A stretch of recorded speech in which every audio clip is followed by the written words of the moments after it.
ஒரு அம்மா, அப்பா, ஒரு பெண்ணு. அவங்க 3 பேரும் பீச்சுக்கு போய் நல்லா சுத்திட்டு வருவாங்க.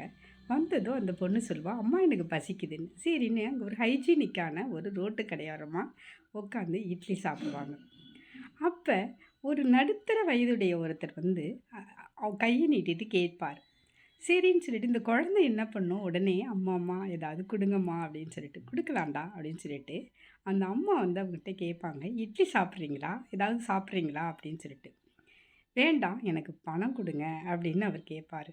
"இல்ல இட்லி வேணா சாப்பிடுங்க" அப்படின்னு சொல்லிட்டு நிறுத்திட்டு அவங்க அம்மா பாட்டுல அவங்க வேலைய பார்ப்பாங்க.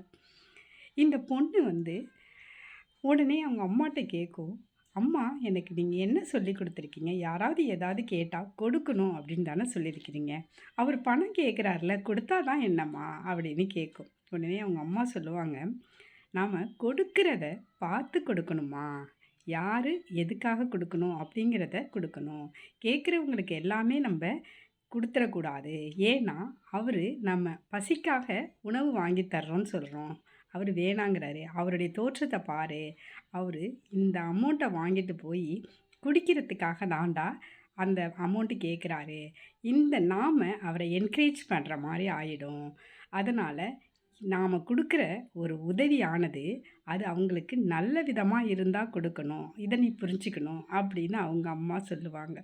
எவ்வளோ ஒரு நல்ல அட்வைஸ் பாருங்களேன்.